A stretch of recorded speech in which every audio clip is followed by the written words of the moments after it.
vidas. E nós precisamos crer realmente nisso, porque eu fico impressionado quando Jesus diz que até os cabelos da nossa cabeça estão todos contados. Então, que Deus é esse que cuida de detalhes que nem a gente não sabe? Então, nós agradecemos a Deus. E eu também estou grato a Deus pela vida do pastor Carlos, que Deus tocou no coração dele para que pudéssemos estar durante esses dias de culto de ensino, ministrando acerca desse conteúdo, dessa obra que Deus nos concedeu a graça de realizar através da sua graça, pela bondade de Deus. Nós não merecemos, não sabemos, não temos, não nos sentimos capazes, mas Deus é aquele que nos capacita, que nos prepara e que realiza e opera a sua obra nas nossas vidas. Então, por tudo nós somos gratos a Deus. E mais uma vez nós vamos dar continuidade ao assunto que já iniciamos. Nós, na semana passada, falamos no 3º capítulo do livro O Oceano de Deus, e nessa parte que nós comentamos, falávamos sobre os tesouros e o que podemos buscar no profundo do oceano. O oceano que é rico em tesouros, e que a gente trabalhou no sentido de entender o que significa encontrar tesouro no oceano de Deus. E a gente tomou como referência a passagem que Jesus diz: não ajuntem tesouro na terra, mas ajuntem tesouro no céu. Nós abordamos sobre o jovem rico, aquele homem que foi em busca de Jesus, querendo salvação. E a gente aprendeu muita coisa sobre a vida daquele homem. E o nosso desejo é que cada um de nós possamos perceber que diante das nossas vidas está um grande oceano cheio de tesouros que nós devemos explorar, que nós devemos lançar mão, porque não é uma questão mais de não, eu vou pedir, será que Deus quer? Ele já deu tudo para a gente. É uma questão da gente compreender e ir em busca, porque Ele já deu todas as dicas, Ele já disse qual é o caminho a ser trilhado para que nós possamos alcançar as riquezas de Deus que Ele colocou em nossas mãos. Então, só para a gente poder começar o tema de hoje, claro que a gente não vai repetir aqui, porque os que estavam na sexta-feira passada acompanharam. Certamente que alguns irmãos que estão hoje não estavam na sexta. Estou vendo a irmã Sandra, quero agradecer a Deus pela vida da nossa irmã Sandra, que congregou aqui conosco, está conosco nesta noite. Nós falamos as passagens bíblicas, e se a gente de repente se perguntar, vamos imaginar que no coração de algum de nós surja essa vontade, esse desejo de lançar mão dessas dádivas e dessas riquezas de Deus. Então, de repente, a gente pode ficar se perguntando: como começar? Por onde que inicia, então, para que eu consiga essas riquezas, para que eu consiga viver dessa forma, dessa riqueza espiritual que existe diante de nós? Então, para ser bem sucinto, eu quero dizer que o começo é na presença de Deus. é na oração, porque Ele é que é o dono de tudo isso. Deus, eu sei que o Senhor já entregou, eu sei que o Senhor já colocou, e eu quero, Deus quer ver em nós o desejo de alcançar aquilo que Ele já tem a nos dar. Então começa bem aí, aos pés do Senhor, é na busca, na oração. Não, mas eu já tenho orado, eu já tenho pedido isso, já faz até um tempo que eu venho pedindo, e eu ainda não comecei a ver nada. Se diante disso a gente pensa em desistir, ou duvidar,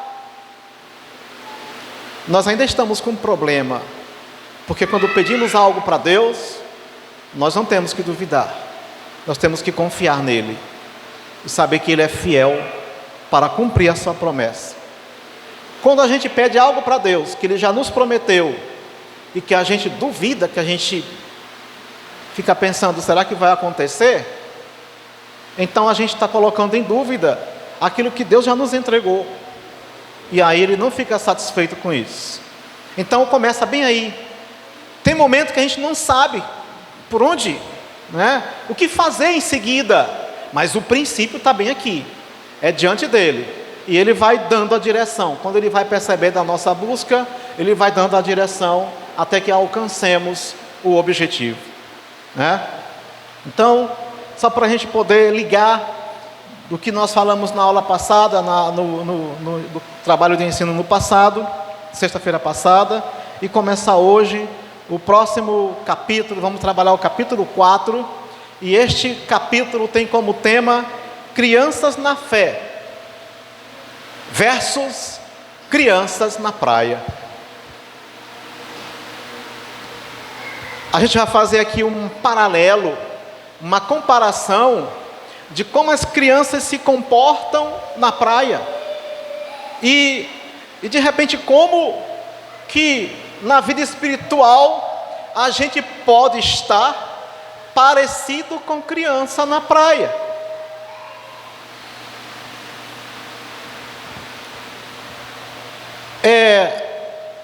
Imagine quando uma criança vai à praia pela primeira vez.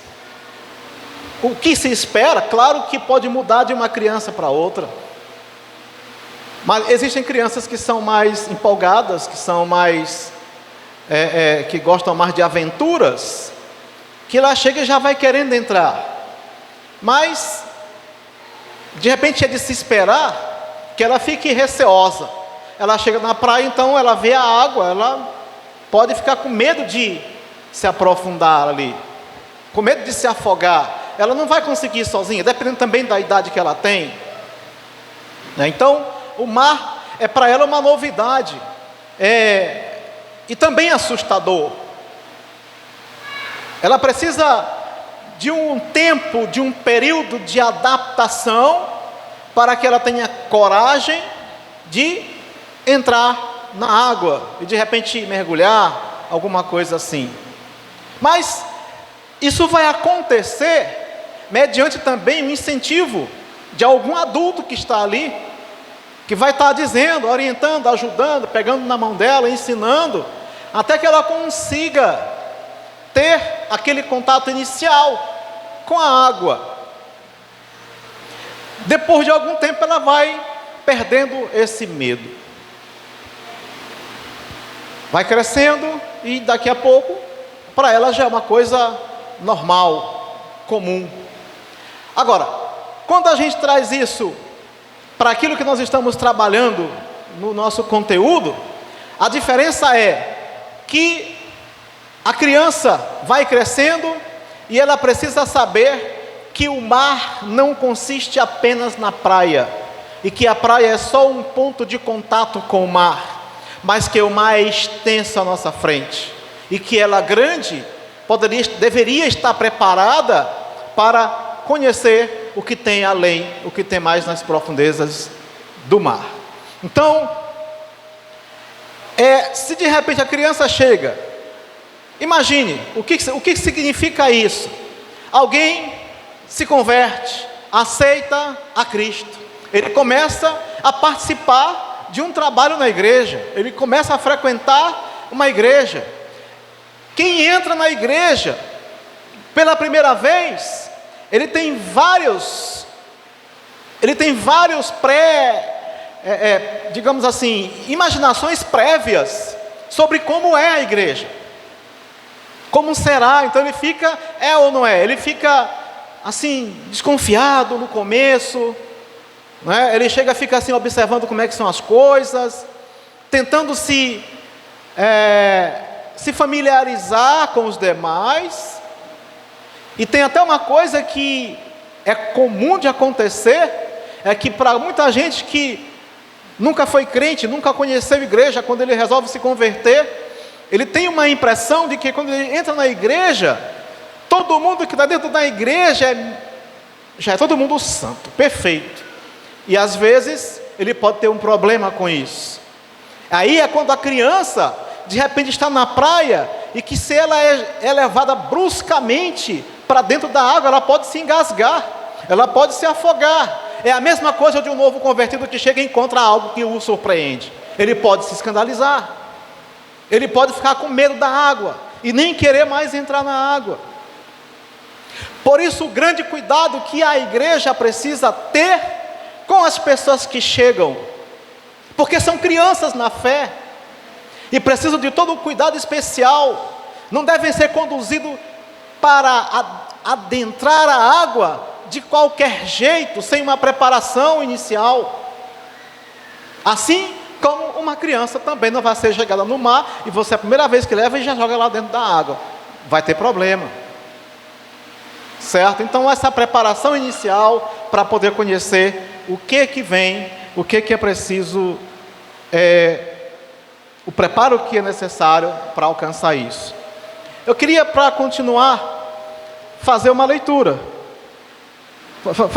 bíblica, que é uma das referências desse conteúdo, que está em Hebreus, capítulo 5. Nós vamos ler a partir do versículo 5, alguns versículos.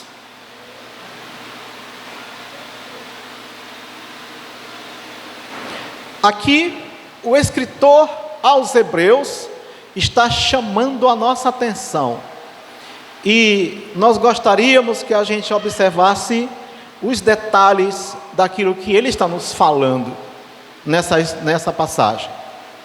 Escritor aos Hebreus, capítulo 5, a partir do versículo 5. Assim também Cristo não se glorificou a si mesmo, para se fazer sumo sacerdote, mas glorificou aquele que lhe disse: Tu és meu filho, hoje te gerei.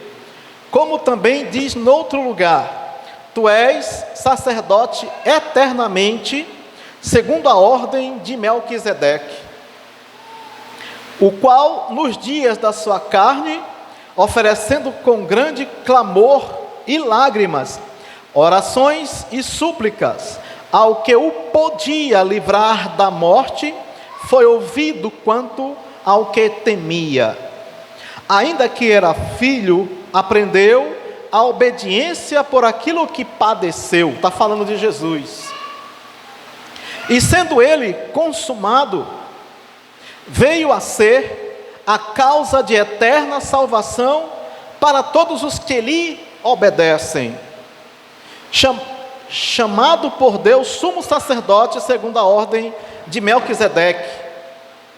Aqui vem algumas coisas, eu peguei um pouquinho antes para pegar o contexto, mas a parte que realmente nos interessa são os dois próximos versículos. Do qual muito temos que dizer, de difícil interpretação, porquanto vos fizestes negligentes para ouvir, porque devendo já ser mestres, pelo tempo ainda necessitais de que se vos torne a ensinar quais sejam os primeiros rudimentos das palavras de Deus, e vos haveis feito tais que necessitais de leite e não de sólido mantimento, porque qualquer que ainda se alimenta de leite não está experimentado na palavra da justiça, porque é menino. Mas o mantimento sólido é para os perfeitos, os quais, em razão do costume, têm os sentidos exercitados para discernir tanto o bem quanto o mal. E aí eu queria finalizar a leitura lendo o primeiro versículo, ou uma parte do primeiro versículo do capítulo 6.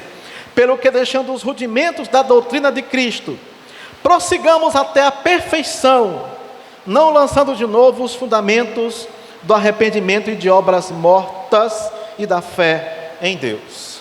Então aqui, o que nos chama a atenção é o escritor chamando seriamente a atenção dos crentes aos quais ele estava dirigindo essa carta, instando com eles, insistindo com eles ao crescimento espiritual.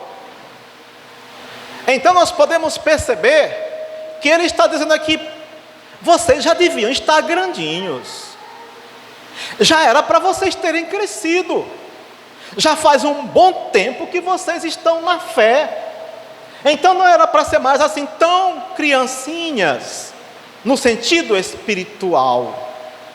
Olha, eu tenho coisas mais difíceis para dizer, tenho muito o que falar, mas vocês estão demorando a dar esse prosseguimento no aprendizado. Então, está como quem ainda precisa do leite. Então está falando sobre o alimento. E a criança, quando ela está no seu início de vida, ela precisa ser alimentada com leite, para poder ir crescendo. Mas ela não tem que ficar todo o tempo só tomando leite. Vai chegar uma hora que ela precisa de alimento sólido. E então o escritor aos Hebreus está dizendo que já era tempo para isso. Já era tempo para estar recebendo alimento mais consistente na vida espiritual. E quando a gente não está se alimentando com esse alimento mais sólido, é como se a gente estivesse simplesmente ainda na praia do oceano. Então, ele chama a atenção dos crentes. E como esse livro foi escrito e está na Bíblia, e a Bíblia que é a nossa regra de fé, então essa passagem, ela serve para nós também. Nós devemos tomar para nós como repreensão. Então a palavra de Deus está nos dizendo que nós temos que avançar em crescimento, não nos conformar em uma vida que é, digamos, repetitiva, e só no nível o tempo inteiro, sem um progresso. Nós temos que crescer, e a palavra está nos chamando para isso. Então por isso que está falando crianças na fé, crianças na praia, tá? Então quem não cresceu espiritualmente, ele pode ser comparado a uma criança que fica só ali na praia e não sabe o que tem mais na frente, no fundo do oceano. Pelo texto, que a gente não vai poder tratar dos detalhes que estão lá no livro, ele faz até a comparação de alguém que faz parte, por exemplo, que mergulhadores. Tá, existe a função de mergulhador. Então um crente amadurecido que aprendeu, ele é comparado como um mergulhador, que tem condição de ir lá para o fundo do oceano, que não fica só na praia. A criança vai crescendo e vai aprendendo. Aí ele vai precisar dos equipamentos de mergulho. E aí vocês sabem, né? Como é que alguém que mergulha no mar se prepara para isso?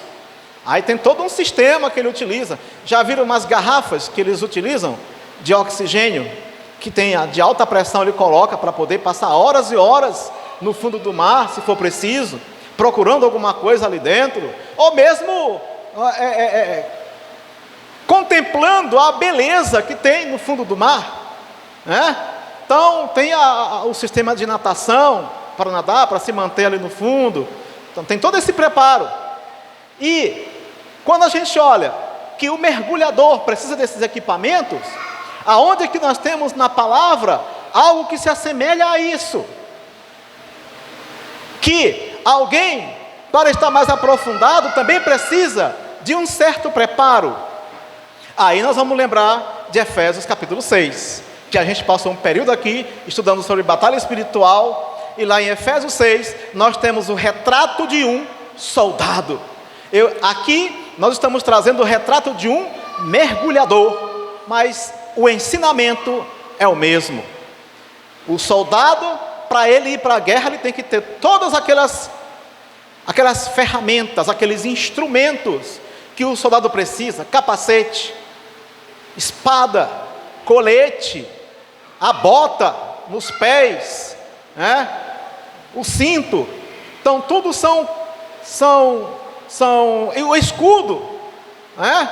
São instrumentos que o soldado precisa. Um soldado que vai para a guerra sem esse material, ele está correndo o risco de ser morto.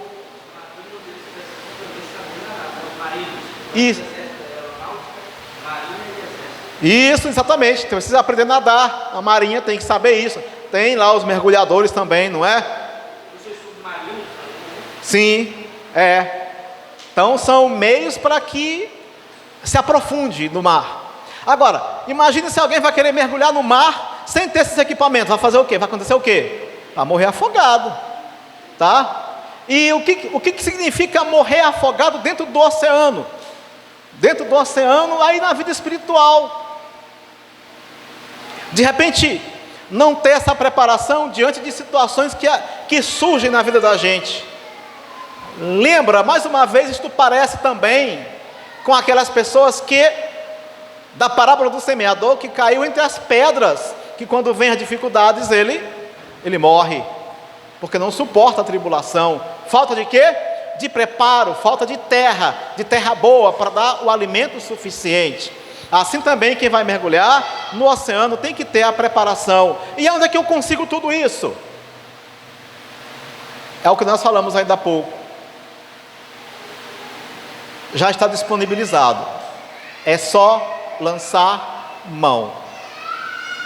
É só pegar. Certo? Não é uma coisa que dizer assim, não, é preciso pedir para Deus dar. Ele já deu. Somos parte do exército de Cristo? Se fazemos parte do exército de Cristo, o exército de Cristo é o melhor, maior e mais poderoso exército que existe, já existiu e sempre existirá. Não existe outro que se compare. Então Deus é o general e Ele já deu tudo o que é preciso para que nós entremos nessa batalha. Todas as ferramentas necessárias. Então, a palavra nos instiga a crescer na fé. Irmãos, nós não devemos nos conformar com a mesma vida cristã que eu tinha ontem. Eu preciso querer hoje ser um cristão melhor do que ontem. Eu preciso pensar em amanhã ser um melhor cristão do que eu fui hoje. Isso significa crescimento espiritual. Se a nossa vida estiver sendo sempre a mesma, algo está errado. Não é para ser assim. Nós precisamos estar crescendo. E esse é o motivo de se preocupar. Por que eu não cresci um pouquinho de ontem para hoje?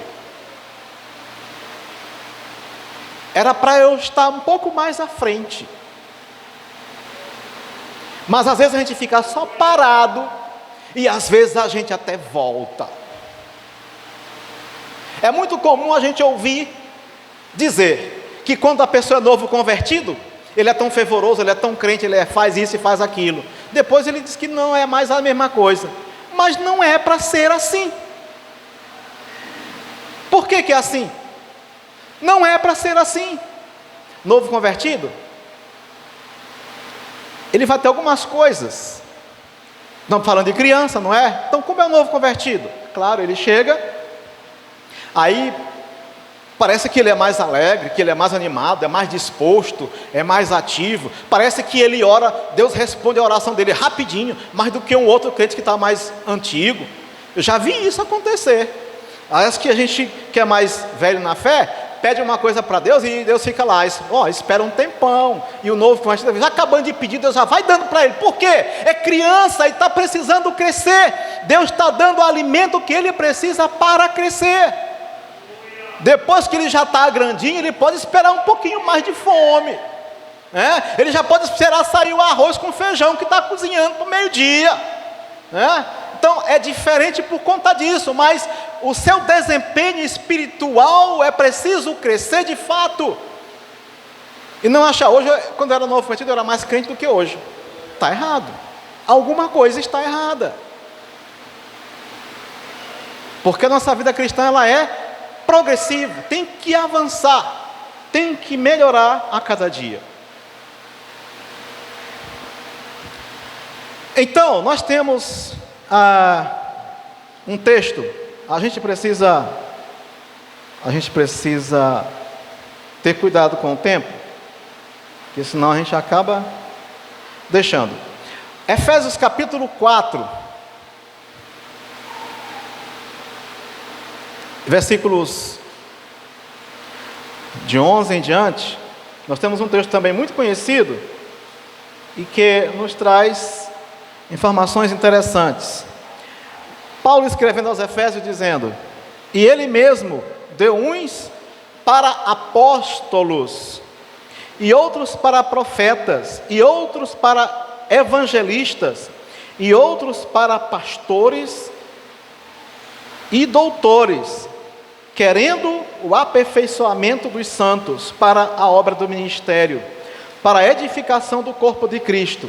Olha que interessante, até que todos cheguemos à unidade da fé, ao conhecimento do Filho de Deus, a varão perfeito e à medida da estatura completa de Cristo.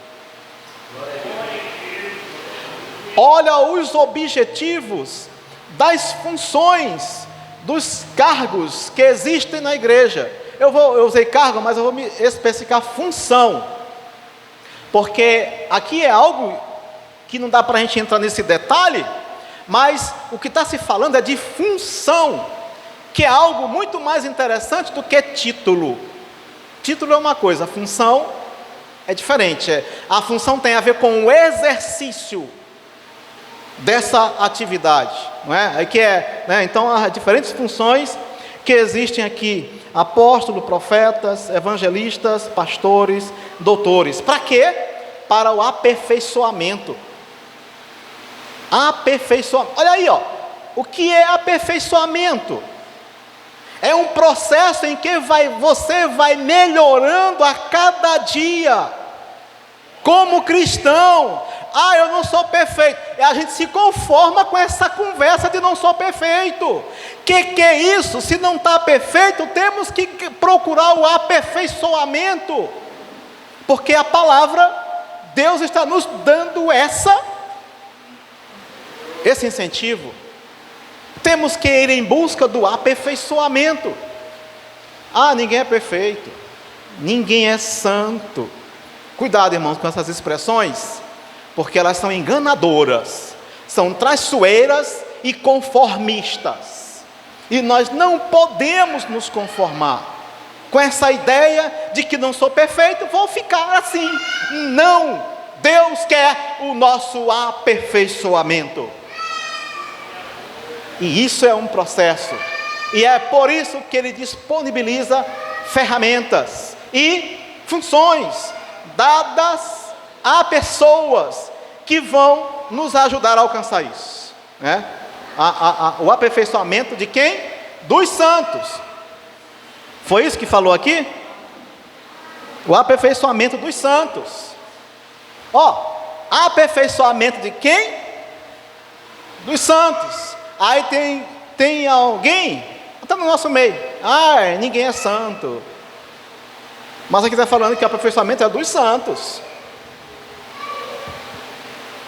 A gente pode correr o risco de pensar que, sendo crentes, assim como nós estamos aqui na terra, não podemos ser santos, mas a palavra de Deus nos diz que nós, enquanto servos de Deus, Precisamos ser santos. A santidade é uma exigência para nós.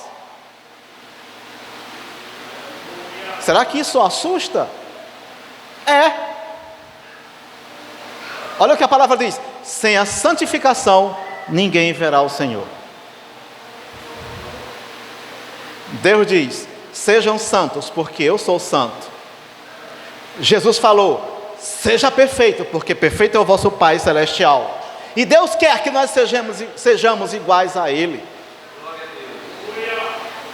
Sim, aprender com Cristo. É isso que Ele quer de nós, que nós nos aproximemos dEle, sejamos iguais a Ele.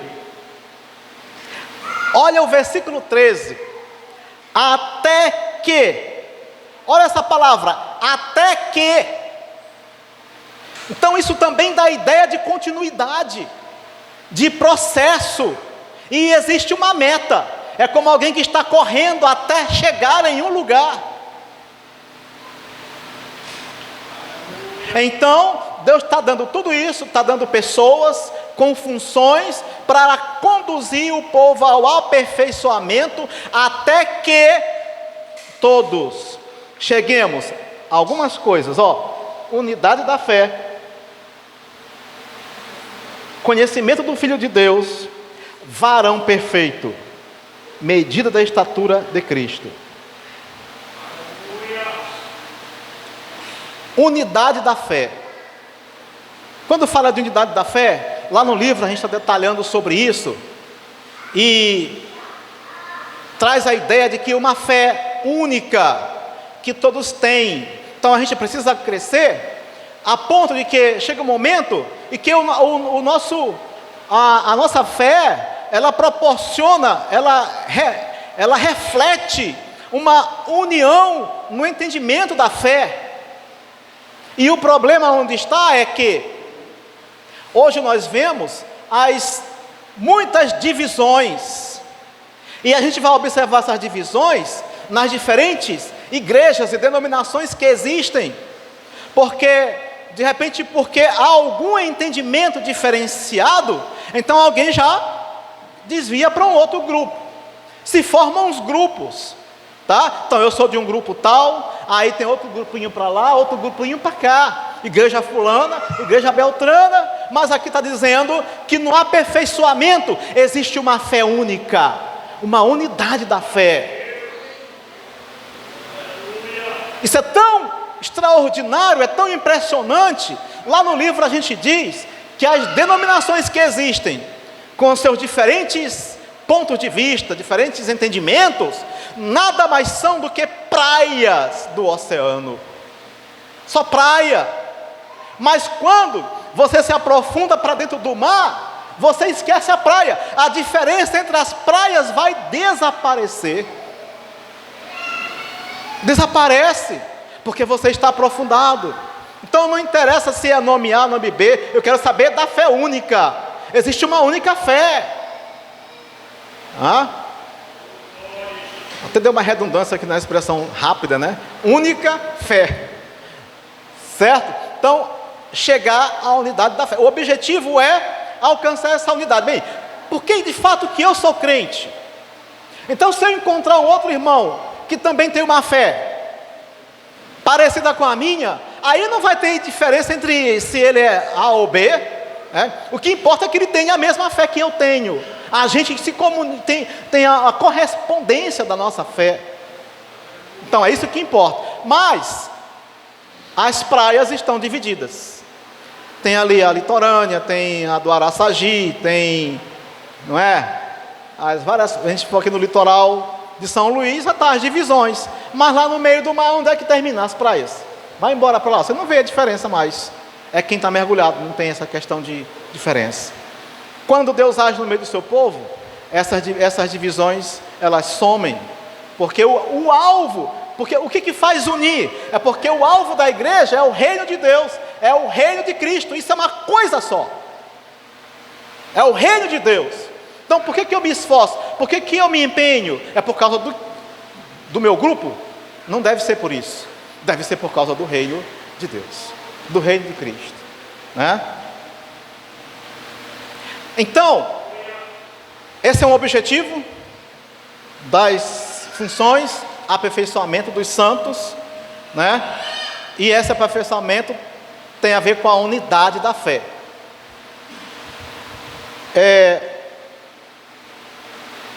Se a gente pudesse fazer alguns exercícios, eu gosto muito de fazer perguntas, eu não faço isso, para a gente acompanhar mais passo a passo.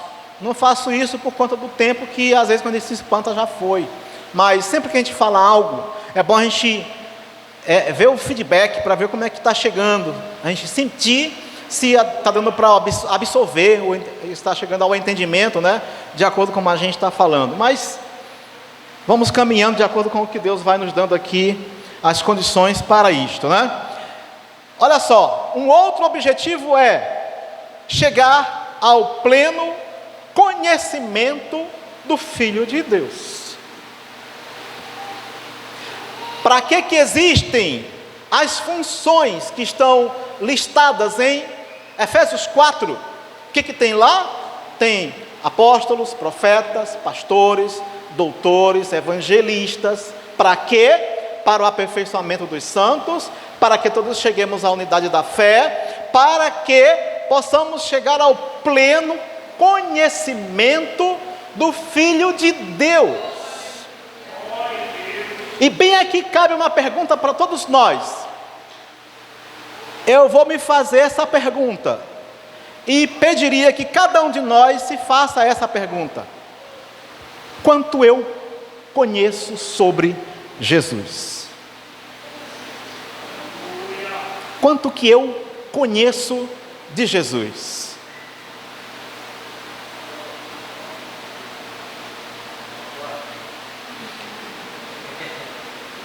Essa é uma boa pergunta para a gente começar.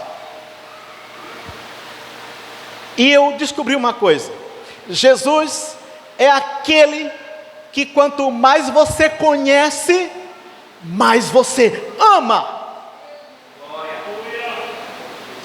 Não tem como alguém que conhece Jesus e que vai conhecendo Ele a cada dia, não tem como deixá-lo e não tem como se afastar dele.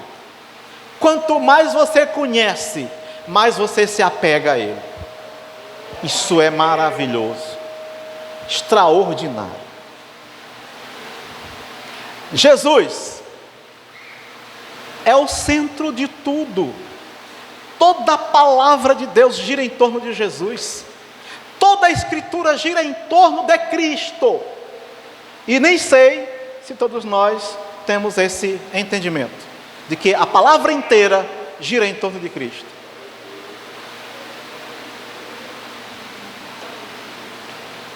É fácil conhecer Jesus? Vamos pegar como exemplo algumas pessoas que conviveram com Ele. Os discípulos de Cristo. Olha, eles andaram, eles viram os milagres, eles viram tudo que Jesus falou e viram o que Ele fez quando esteve aqui na terra.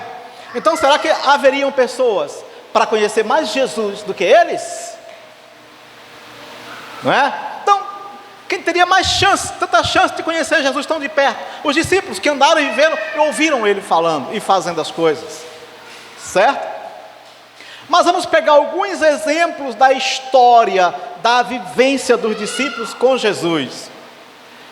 Olha, imagine, Jesus no deserto, uma multidão foi para lá, e Ele falou o dia inteiro para elas. Chegou de tarde, o povo esqueceu até de comida, e estava com fome, e agora?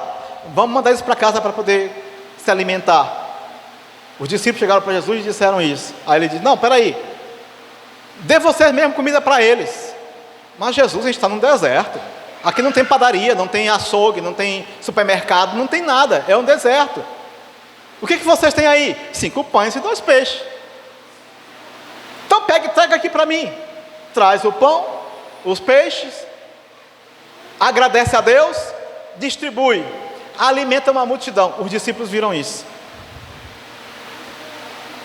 presenciaram esse milagre. Imagine se você estivesse lá. Eu fico pensando, se eu estivesse ali, hein? De onde estava saindo aqueles pães? Que era só 5, de repente um leva um prato cheio, aí tinha outro leva outro prato cheio. De onde está saindo esses pães? Como é que está saindo esse milagre?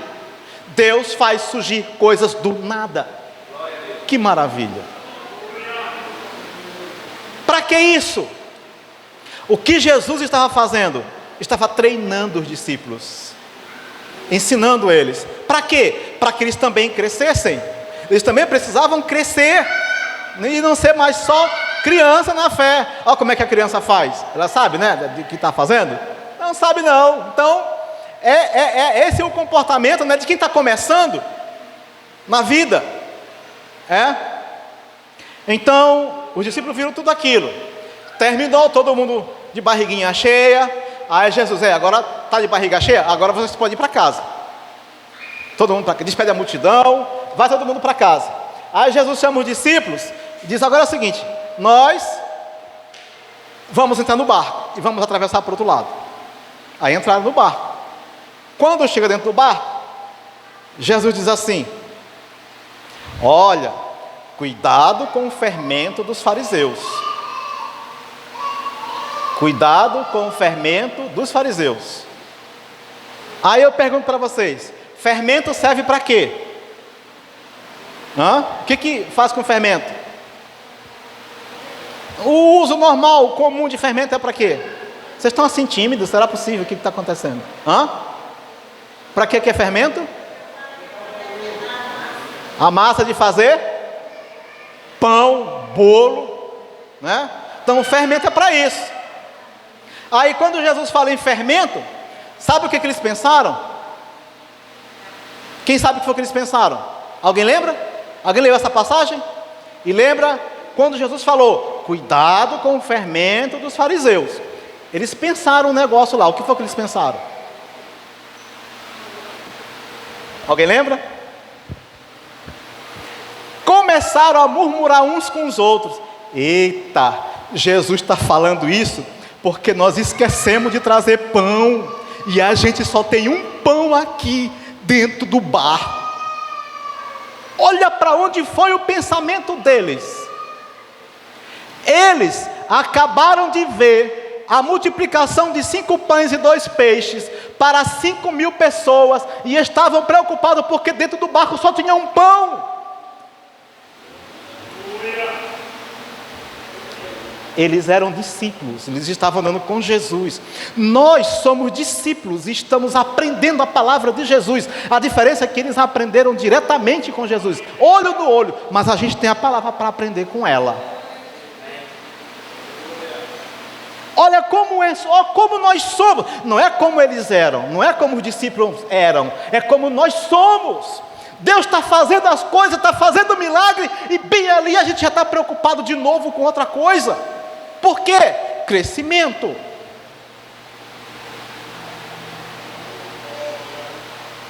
Aí Jesus chama a atenção dele. Jesus não ia deixar barato. Vem cá, vocês estão murmurando por quê? Porque vocês não trouxeram pão? Vocês já se esqueceram quantos pães e quantas pessoas comeram? Que é isso?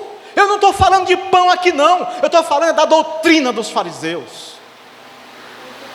Olha como a palavra nos chama a atenção, chama a nossa atenção para o crescimento, para a gente não ficar olhando o problema, a circunstância, mas olhar que aquele que fez o milagre é poderoso para multiplicar. Ele continua o mesmo, ele sempre será o mesmo para atender qualquer que seja a necessidade que venhamos a ter. Então os discípulos tiveram essa dificuldade, e o que chama a atenção é que, gente, nós temos que olhar para ele. Às vezes a gente olha, por exemplo, o povo de Israel e diz assim: que povo murmurador, que povo rebelde. Mas que povo que eles eram? Gente igual nós. Pronto, acabou, era só isso. Gente igual nós. Nós temos que aprender com os erros dele para não errar também como eles erraram. É isso. Agora, é verdade que tem muita gente que prefere aprender apanhando do que com o erro dos outros, mas economiza muita coisa se a gente olhar onde alguém errou e dizer assim: bom, fulano errou aí, então eu não vou fazer a mesma coisa, que dá errado. E isso significa crescimento. Aí Jesus começa a confortar os discípulos. João 14. Não se turbe o vosso coração, creiam em Deus, creiam também em mim. Na casa do meu pai há muitas moradas. Se não fosse assim, eu teria dito, eu vou preparar lugar. Mas eu vou e voltarei outra vez, e vos levarei para mim mesmo, para que onde eu estiver, vocês também estejam. E vocês sabem o caminho para onde eu vou. Aí um deles pergunta: Jesus, nós não sabemos nem para onde é que o Senhor vai. Como é que a gente sabe o caminho? Olha aí, os discípulos. E quantas vezes eles poderiam estar à nossa frente e com esse monte de dúvidas?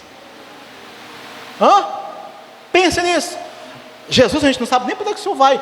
Jesus passou o tempo inteiro dizendo para os discípulos que ele ia morrer na cruz. Eles nunca entenderam. Jesus morreu e eles não entenderam isso. Vocês já viram isso? Não entenderam. Olha, o Filho do Homem vai ser entregue na mão dos homens. Vão matar, vão crucificar, vão judiar dele, mas no terceiro dia ele ressuscita. O que ele está falando, hein? Não sei. Tu entendeu, Pedro, o que ele disse? Não. Ninguém entendia nada. Jesus morre, ressuscita. Só depois que... agora que eu entendi aquilo que ele disse lá antes. Os discípulos. E nós, minha gente, será que a gente não está, como disse Hebreus, tardios em aprender, em crescer? Então o significado que ele dizia, que o Filho do Homem ia ser entregue, ia ser morto, é tanto que quando Jesus morreu, é como se a esperança dos discípulos tivesse se acabado.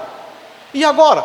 A gente depositou tanta confiança nele, pensava que ele ia ser o rei de Israel, a gente já queria botar ele lá no trono, e agora o homem morre, pronto, acabou.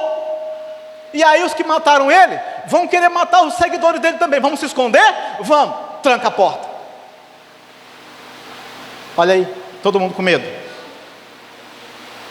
Aí Jesus diz: nós não sabemos nem o caminho, Senhor, não sabemos nem para onde o Senhor vai, muito menos o caminho. Eu sou o caminho, a verdade e a vida. Ninguém vai ao Pai a não ser por mim. Aí Filipe sai com uma boa. Olha, eu acho tão interessante isso. Filipe, acho que achou interessante a palavra de Jesus, né? Eu sou o caminho, a verdade e a vida. Ninguém vai ao Pai a não ser por mim. Aí quando Jesus falou, ninguém vai ao Pai, aí Filipe: Jesus, eu queria te pedir uma coisa. Me mostra o Pai. Isso me basta, eu só quero isso.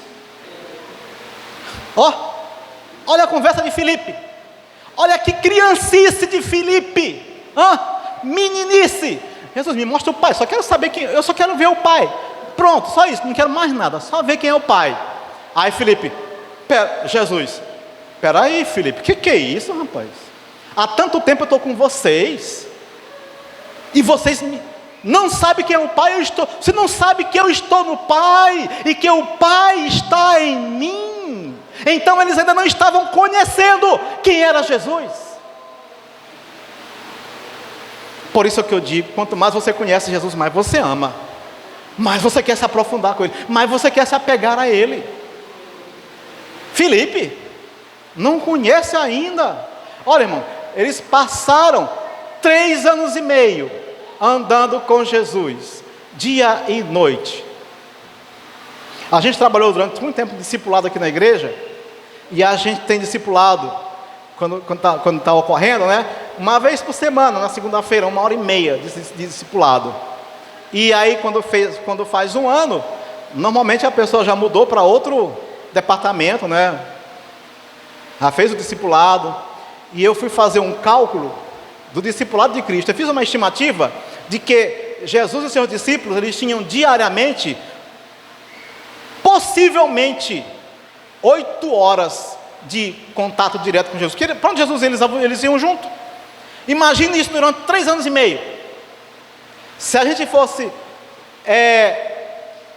fazer um discipulado para ter o mesmo volume de informação que os discípulos tiveram de Jesus, eu fiz as contas, o nosso discipulado ia precisar de mais de 120 anos para ter o mesmo tanto de ensinamento que Jesus deu para os discípulos, fazendo o discipulado só uma vez por semana durante 1h30. Parece absurdo? É só fazer a conta e ver lá se não dá isso. E considere que Jesus passou 8 horas, pelo menos. Pode ter sido mais do que isso, Mas se a gente considerar só 8 horas por dia, andando com Jesus para cima e para baixo, ouvindo, aprendendo com Ele, vê o tanto de hora que dá e compara com o tanto de hora que a gente fica no nosso discipulado. Mesmo assim, com esse discipulado intensivo, já quase na hora de Jesus partir, Filipe faz essa pergunta: quem é o Pai? Não sei quem é o Pai. Está me vendo não? Estou aqui. O Pai está em mim, eu estou no Pai, eu e o Pai somos um. Olha que maravilha. Então o que é isso? Pleno conhecimento do Filho de Deus. Nós precisamos saber plenamente quem é Jesus. Quem é Jesus? Aí vem a pergunta: quanto eu conheço sobre Jesus? Quanto me falta saber sobre Ele? Porque não adianta saber de Jesus só como os religiosos por aí. Não, quem é Jesus? É um homem da história lá, que nasceu de uma virgem, cresceu, fez milagre, morreu, ressuscitou, e pronto, acabou. A gente precisa saber quem é Jesus. Que Jesus não é uma história, que Jesus é real, que Ele está conosco, que Ele está presente, que Ele está junto com a gente, aonde quer que a gente esteja, para resolver qualquer que seja a situação que nós precisarmos dEle. Então, esse é um dos objetivos do aprendizado, é saber chegar ao pleno conhecimento do Filho de Deus. Saber quem é Jesus. Então, os discípulos, eles já tinham um conhecimento prévio sobre Jesus. Ora, quando Jesus... os discípulos já tinham ouvido isso. Viu como às vezes a gente tem um conhecimento já, mas ainda não é suficiente? João Batista tinha os seus discípulos. Um dia, Jesus vai passando, João Batista olha e diz: eis o Cordeiro de Deus, que tira o pecado do mundo. Alguns discípulos de João Batista ouviram isso e disseram: então já que ele é que é o Cordeiro de Deus, ele que tira o pecado do mundo, então tchau João Batista, eu agora vou com Jesus. Deixaram de seguir João Batista. Não é você, João Batista, é o João Batista de lá da Bíblia mesmo, né? Deixaram de seguir João Batista e foram seguir Jesus. Por quê? Porque ouviram João dizer que ele era o Cordeiro que tira o pecado do mundo. Então eles sabiam um pouquinho de Jesus, né? Aí Pedro pergunta: o que dizem por aí que eu sou? Jesus pergunta: o que dizem por aí que eu sou? É Elias, João Batista, é um dos profetas. E vocês? Tu és o Cristo, Filho de Deus. Pedro já sabia disso. Será que Filipe não sabia? Para perguntar: me mostra o Pai, quem é o Pai? E ter que Jesus dizer: eu sou aqui, estou aqui falando contigo. Tá? Então, eles já sabiam algo sobre Jesus, mas ainda precisavam saber muito mais. Ou seja, se aprofundar no oceano do conhecimento do Filho de Deus. É preciso se aprofundar nesse conhecimento do Filho de Deus. Então, essas passagens fazem a gente perceber como foi o crescimento dos discípulos. E eu fico perguntando: poxa, os discípulos tiveram tanta dificuldade para aprender, e eu? Como é que eu vou chegar lá então, mais nessa perfeição? Mas eu não vou ficar parado. Eu quero alcançar o crescimento. Eu quero alcançar o pleno conhecimento do Filho de Deus. Eu não quero viver uma vida cristã só na praia, só o repete hoje e amanhã.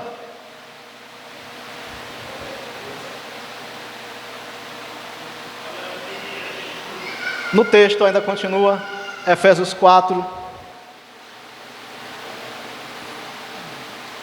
Varão perfeito. Aqui está a perfeita varonilidade. É a mesma coisa, chegar a ser varão perfeito. O que é isso? Lembra da criança na praia? Ela chegou na praia como criança, mas o tempo vai passando, ela vai crescendo. Então vai chegar uma hora que ela vai ser uma pessoa adulta. Vai chegar a ser adulto. Então isso traz a ideia de alguém adulto na fé, grande espiritualmente. Irmão, um crente adulto espiritualmente faz uma diferença boa, grande. Porque um adulto, ele não Não vai chorar por qualquer coisinha que acontece. A criança, qualquer coisinha ela chora, não é? E esperneia, se zanga. Ah, não me deu pirulito, então, ai meu Deus, e agora? Não, já o adulto não vai puxar por causa da besteira qualquer. Ele tem mais resistência, ele tem mais consistência. Então, por isso que é preciso ser adulto. Porque quando a gente não é adulto, a gente está na igreja só porque alguém olhou torto e dizendo, não vou mais lá. Criança, que isso? Tem que crescer. Ah, fulano falou isso de mim, vou embora. Ah, aconteceu uma coisa ruim com a minha vida. Jesus, eu não te quero mais não desse jeito. Criança, não cresceu, não amadureceu, a ponto de dizer, nada poderá me separar do amor de Deus que está em Cristo Jesus. Só fala isso quem é adulto. Quem poderá me separar do amor de Cristo? Quem? O quê? Paulo procurou no céu, na terra, no mar, nas profundezas, em tudo quanto é lugar. Ele não achou ninguém que poderia separar ele do amor de Cristo. Isso é adulto na fé. Criança não, qualquer coisinha ele se joga no chão. Ah, já vou. Já se joga embaixo, já fica esperneando. Tem que ser adulto na vida espiritual. E para isso, tem que comer alimento sólido. Comida de verdade. Arroz, feijão, mocotó, carne, para crescer, para criar músculo, criar robustez. E fica todo dia leitinho, para bebezinho não. Tem que comer, tem que criança, só para criança que tem que dar leite. Vai crescendo, vai melhorando a comida, o alimento, né? Aí chega o ponto de dizer, agora eu estou pronto. Agora pode me dar o equipamento aí que eu vou no mar, eu vou mergulhar. Já sou grande, já sou adulto, né? E aqui, no 14, olha o que Paulo diz. Para que não sejamos mais meninos, acabamos de falar, inconstantes. O que é inconstante? Hoje está, amanhã não está. Hoje vai, amanhã não vai. Então é inconstante. Meninos inconstantes. Certo? Quando a gente sabe quem é Jesus, olha o que Jesus disse. Quem põe a mão no arado não pode olhar para trás. O que isso significa? Eu disse que vou me lançar nas mãos de Deus para Ele fazer comigo o que Ele quiser da minha vida. Olha isso. Mas depois eu digo, não Jesus, espera aí, mas está ficando muito difícil assim. Aí você não, fica puxando a mão dele para trás. Aí Jesus não pode olhar para trás. Então é inconsistente. Se a gente diz assim, Jesus, olha, eu entrego a minha vida para que o Senhor tome conta de mim agora. Daqui para frente o Senhor vai tomar conta de mim. Então eu deixo com Ele. Eu não vou estar dando pitaco para Ele não. Dizendo, não Jesus, mas peraí, vamos por outro caminho, que esse aqui está apertado, tem muito espinho por aqui. Ele que vai guiar, Ele que vai conduzir. Né? Então, o irmão Pacheco, quando a gente está evangelizando, vai para o evangelismo, tem uma frase que ele gosta de dizer assim, não tem mais volta. É daqui para frente, é daqui para o céu. Ou seja, quando a gente agarra com aquilo que vai fazer para Deus, não tem volta, é daí para frente. Não tem por que voltar. Se tem alguém nesta noite que em algum momento já pensou em voltar da fé, ainda está sendo criança e tem o alimento aqui para mudar esse pensamento e procurar ser grande, ser adulto na vida espiritual. Não tem como voltar. Quem conhece, quem chega ao conhecimento pleno do Filho de Deus, não volta. Ah, fulano tal desviou. Por que desviou? Menino na fé. Não estava crescidinho ainda para não voltar. Inconstante, levado ao redor por todo vento de doutrina, pelo engano dos homens que com astúcia enganam fraudulosamente. Então, um vem e diz uma coisa, está criança, não entendeu, ele acredita. Outro vem e diz outra, ele também acredita. Então fica nessa inconstância. Quem está certo, quem está errado? Fulano está certo, fulano está errado. Então, mas quando a gente aprende e conhece plenamente quem é Cristo, a gente não fica com essas dúvidas. Elas vão sair. Se a gente tiver com elas em algum momento, mas a informação e o incentivo que a gente tem é para ir tirando todas elas, e a gente vai tirando elas à medida que a gente vai conhecendo plenamente a estatura de Cristo, pleno conhecimento de quem é Jesus. Ele é o nosso Rei, nós somos seus. Na linguagem que não sei se é bem claro para todo mundo, nós somos seus súditos. O que são súditos? São todas as pessoas que fazem parte de um reino, de um território. Tá? Então, nós fazemos parte desse território de Cristo, do reino de Cristo. Certo, irmãos? Então, essa passagem aqui, falando sobre esse capítulo da criança na fé versus criança na praia. Aqui, nós entraríamos para o próximo capítulo, que é o 5, que fala sobre os sofistas. O problema é que o nosso tempo está bem curtinho. A gente começa, se não der, a gente termina essa parte na próxima sexta-feira. Mas a gente vai, pelo menos, dar uma passagenzinha e aí a gente só complementa depois. Sofistas. A gente está falando de praia, de oceano. Então, no oceano tem os banhistas, aqueles que só vão na praia tomar banho e voltam para casa. Nunca vai lá no fundo, não tem preparo para ir mergulhar lá no profundo do oceano. Mas no mar aparecem algumas figuras, e uma figura é a do sofista. E sabe quem é o sofista? Para quando chegar no próximo momento a gente já saber quem é alguém que utiliza a palavra, a vida espiritual cristã, superficialmente. Mas é alguém que está no meio, envolvido no meio, e ele é como que um artista.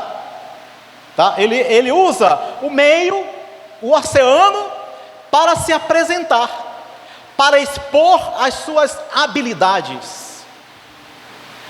O sofista é diferente do mergulhador. O mergulhador está lá no fundo do mar, mergulhado no oceano, nas águas do oceano. O sofista está na superfície, fazendo shows e recebendo aplausos. Então, aí dá para a gente ir já costurando, construindo a ideia do sofista. Alguém que de repente vai pregar a palavra de Deus, para depois da pregação ele dizer assim: oh, que mensagem linda. Ele espera isso. O que ele é? Um sofista. Porque ele não está preocupado em trazer o alimento da palavra. Está preocupado em apresentar um show. Surfando na palavra. Conta histórias bonitas, faz aquela coisa. Todo mundo, ei, olha aí, bate palma para o surfista fazendo, Então, essa é a ideia de quem faz apenas com esse objetivo. E aí, eu creio que aqui a gente para poder continuar nos itens seguintes sobre esse assunto. Eu quero mais uma vez agradecer a Deus por essa oportunidade, agradecer aos irmãos e agradecer ao pastor Carlos.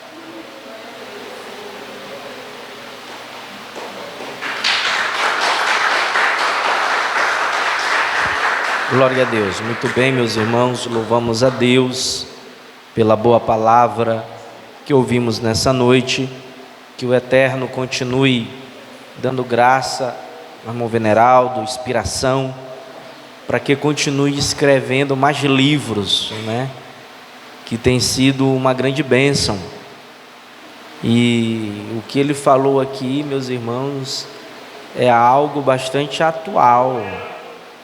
A gente já nem se assusta com muitas coisas, porque a gente já saiu da fase da criancice, Então, mais nada nos assusta, Pacheco?